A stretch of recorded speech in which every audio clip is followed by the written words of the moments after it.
Welcome to FX Options University, recorded live at the International Securities Exchange, the world's largest equity options exchange. Join the industry's top trading professionals as they provide insight and strategies for trading in the currency markets using FX options. FX options are a low-risk alternative to hedging currency moves in any market condition.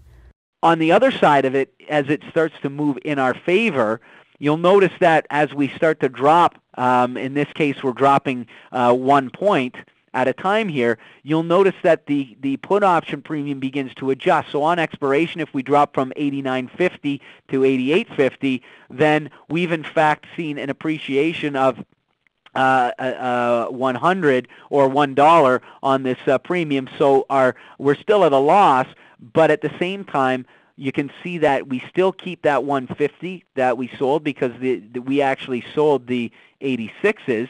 And so until this underlying drops below 86, this premium is going to expire worthless. So we're down 180 on the original put, but we still keep the 150 from the short put option. Our net loss is 30. As it continues to move in our favor on expiration, if we're down at 87.50, okay, we're at a loss on the 89.50 put based on what we paid of $80, but we keep that 150 still. So now for that entire position, we're up $70. And you can see that as the underlying continues to move down, which is the anticipated direction that we're trading, you can see that the June put continues to increase in value, whereas provided that the underlying is trading at this 86 strike on expiration, we will recognize our entire profit, which is $220. So our risk is $1.30 to make $2.20. But notice that we can't make any more than that $2.20 because even though the underlying continues to the downside and our long put option is still making money, a short put option is now starting to show some value as well, and that's offsetting our profits over here. So we'll never be able to make any more than the difference between the 89.50 and the 86 strike minus the premium that we've paid, regardless of how low the underlying security goes. So the important thing to consider about these spread strategies is that although you're offsetting the market, the implied volatility of the option contract by selling that out of the money option and collecting the premium, you're also limiting your profit potential. So in this case, you can see that we've limited our risk exposure to $1.30, but we can only make a profit up until the strike price that we sold, which is essentially the 86 strike, and anything beyond that, we stop profiting. Okay, so again, always remember when you lower your cost basis using a debit spread, when you look to offset the cost of an expensive option contract by creating a spread strategy, you also offset the profitability of the position by putting a cap essentially on that position. So when we're using debit spreads, the bottom line is that we're able to reduce the break-even point of the trade. So if we've had to pay a little bit more for the option contract based on implied volatility being relatively high, we can use this debit spread to lower our break-even point and offset some of that expense in buying those options that have a higher implied volatility. The idea is that we also will begin to watch our position profit sooner, because instead of in the example that we just shown where we paid out $2.80 for the put option or $2.60 and having to wait for the underlying to move that much in order for us to be beyond our break even. By selling that additional put option, we've lowered our cost basis, therefore lowering our break even point. We've reduced the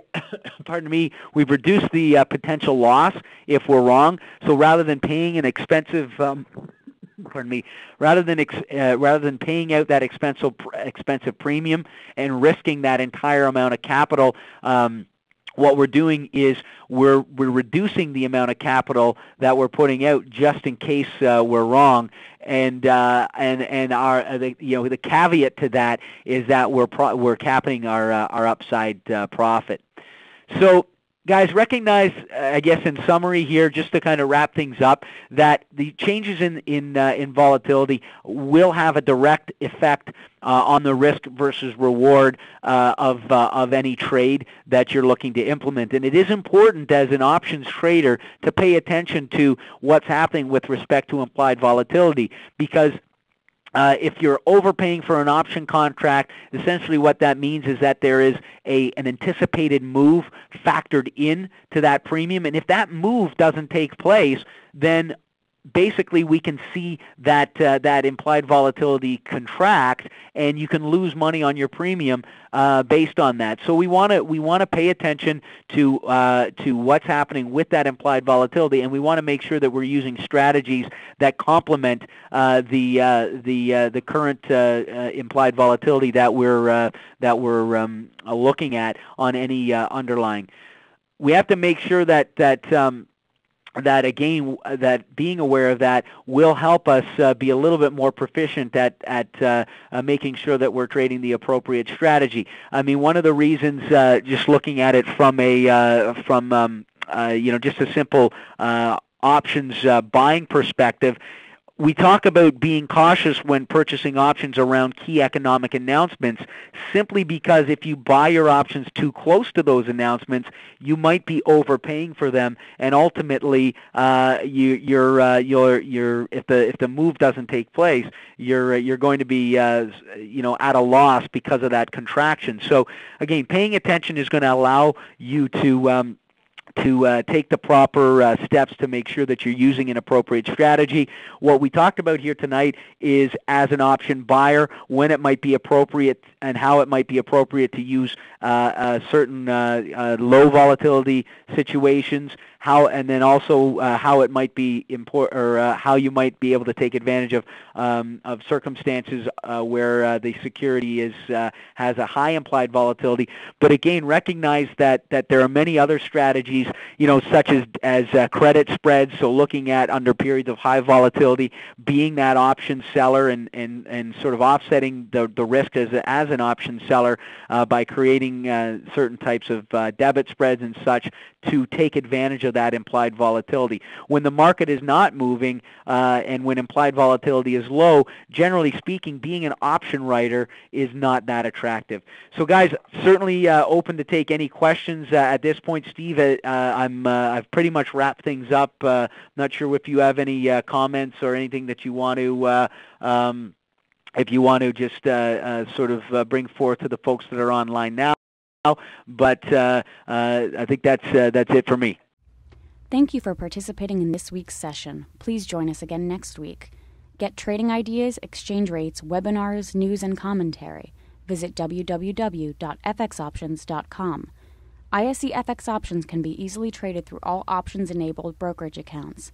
These exchange-listed securities are cash-settled in U.S. dollars and have a European-style exercise.